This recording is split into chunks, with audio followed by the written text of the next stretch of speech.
Imagine standing on the edge of a vast ocean, waves rolling in rhythm, each one a reminder of life's natural flow. Now think about this. What happens when we try to fight those waves instead of riding them? The truth is, those who stretch for the stars often lose their footing, while those who rush into the tide may find themselves swept away. Lao Tzu beautifully captured this wisdom when he said, "How can we improve if we cease to strive for improvement?" Today, we delve into the wisdom of the Taoists, exploring how our relentless pursuit for control can draw us away from the very harmony we seek. Lao Tzu once questioned, "How can we advance if we cease to seek improvement?" Many individuals squander their energy trying to enhance their lives, achieving little in return. They pursue knowledge and material gain while wearing themselves out, burdening their minds and, ultimately, finding dissatisfaction. Taoists have long observed that humans frequently engage in actions that counteract their own well-being. In their efforts to bend the natural order, they often exacerbate their struggles. The rules, frameworks, and morals we establish may seem beneficial, yet according to the ancient wisdom of the Taoist sages, we might be better off discarding them altogether. Why is that? Because these constructs pull us further away from the organic rhythm of life.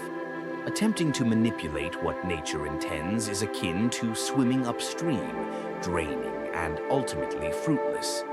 This video explores the idea of not striving to reshape the world in our image, to truly embrace it as it is.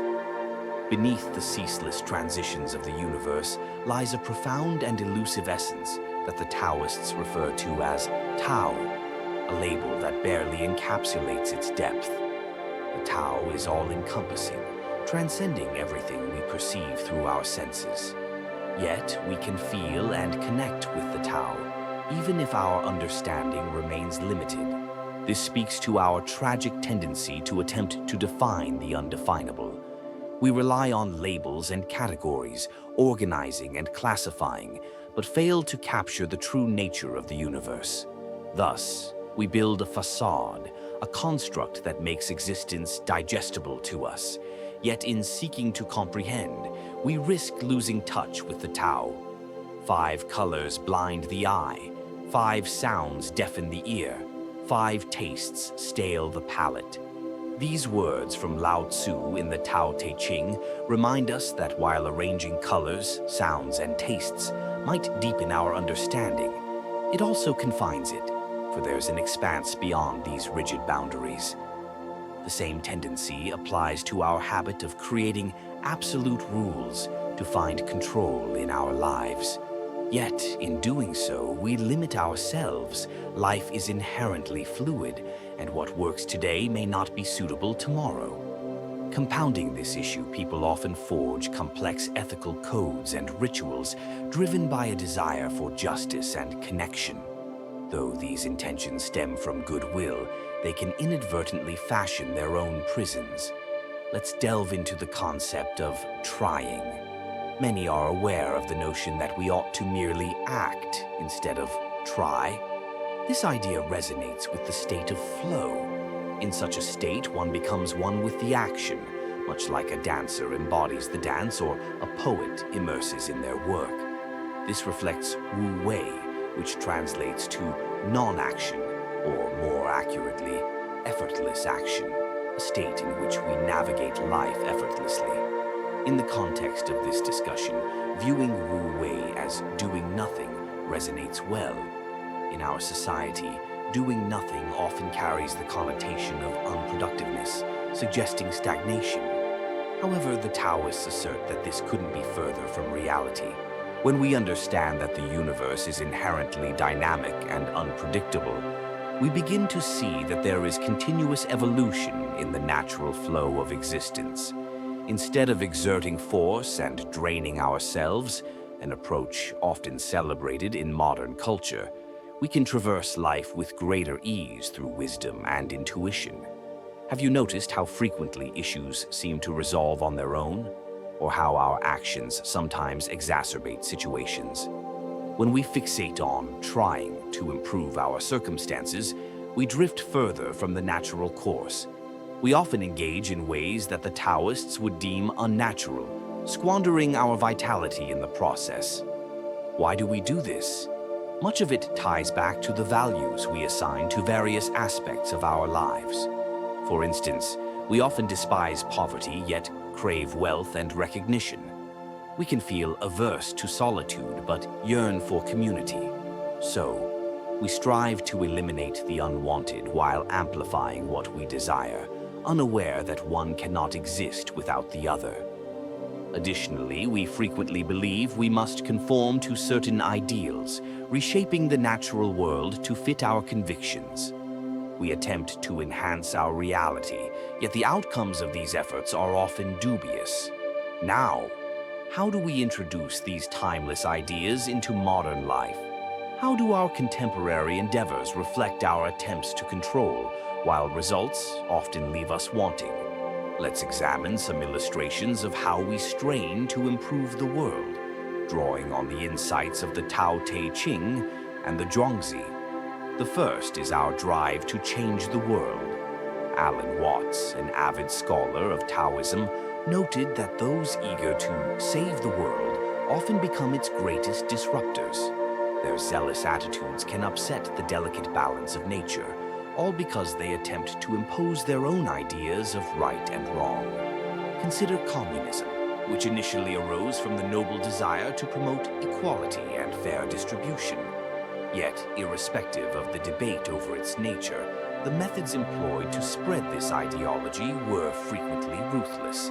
In the Zhuangzi, we find the tale of a man named Yan Hui, who sought Confucius's blessing to venture into Wei, governed by a poor leader.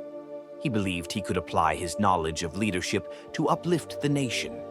Confucius, however, advised against it, not only because the prevailing ruler would likely dismiss him, but also because people generally resist outsiders dictating what is better for them from a supposed moral high ground.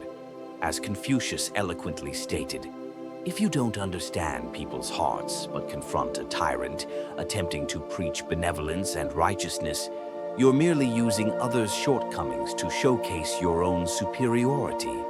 Should we not pause to question how wielding others' faults serves to elevate our own moral standing? This practice breeds division and strife, ultimately hindering any true progress.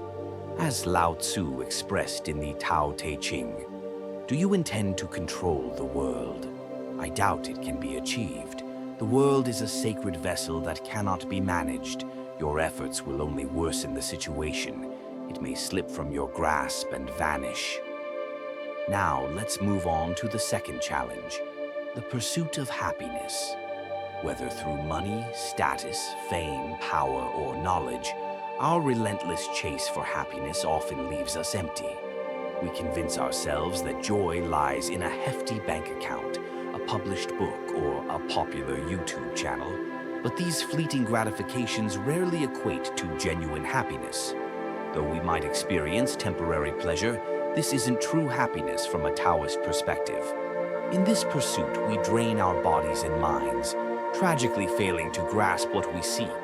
This is what society adores: wealth, fame, long life, good reputation. This is where it seeks happiness, in comfort, rich food, fine garments, picturesque views, delightful sounds. What it scorns is poverty, a lack of grace, early death, a tarnished name. It finds bitterness in a life of struggle, with no satisfying meals, no luxurious clothing, no stunning sights or comforting sounds. Those lacking these pleasures are often distressed and fearful. This is no way to treat the body. The wealthy exhaust themselves running after more, accumulating riches beyond necessity. This is a shallow approach to life. So, if the pursuit of happiness is a blind alley, what alternatives do we have? The Taoists offer some insights. Yet before we delve into them, let's explore the third issue, the need to change ourselves. The Zhuangzi narrates a story of animals and the wind, each envious of one another's unique traits. The centipede feels envious of the snake's legless grace, while the snake covets the wind's ability to traverse land without form. Yet the wind counters by saying it only takes a finger to inhibit it. Ultimately, nature bestows each being with distinct attributes. None are inherently superior. Judgment is what distorts this view. Consequently, we feel compelled to change ourselves to meet some ideal. Fair-skinned individuals might crave a tan, while others might wish to appear more European. Some people with dark hair long to be blonde, and vice versa. We often modify ourselves to fit societal expectations, feeling pressured to conform to man-made ideals. A sixth finger might be unceremoniously dismissed to adhere to the five-finger standard. Why can't we simply embrace who we are, as nature intended? Wouldn't that be so much simpler? Every individual and entity has its rightful place within the grand tapestry of existence. When we strive to alter this balance, we create disharmony. When beauty is perceived, ugliness arises. When goodness is recognized, evil emerges. Being and non-being give birth to one another. Difficulty and ease complement one another. Length and shortness define one another. High and low contrast each other. Front and back follow one another. So, how do we apply these insights to our lives? Taoists offer a range of suggestions. Firstly, the Zhuangzi encourages us to adopt the middle path. This philosophy supports maintaining balance without overextending ourselves, preserving our well-being, and staying true to our nature. Embrace the middle, adhere to what is constant, and you can maintain your integrity, look after your loved ones, and live out your days. The Tao is unwavering. Seeking the Tao leads us to learn something new each day, as Lao Tzu reminds us. Instead of confining ourselves to rigid belief systems, we should release our assumptions, keep open minds, and let the universe unfold as it may. Striving to reshape nature is not only futile, but also obstructs our vision of its true essence. Rather than continually accumulating knowledge, we can release what we think we know until we reach a point of inner stillness. Only then do we open ourselves to the Tao, or, from a theistic perspective, what many refer to as God. In this state of emptiness, we discover true contentment, and this contentment embodies genuine happiness. The Taoists call this journey the fasting of the heart. By unlearning something each day, one arrives at non-action, mastering the art of not trying, where nothing important will remain undone. If you found the insights from the Taoists as enlightening as we did, don't forget to hit that subscribe button and give this video a thumbs up. We'd love to hear your thoughts, so share your reflections by commenting with the phrase, "Embrace the flow," if this message resonated with you. Your engagement helps us spread these valuable ideas further. And remember, there's a world of wisdom waiting. Click on the next video on your screen to continue your journey towards understanding and harmony. Let's ride the waves of curiosity together.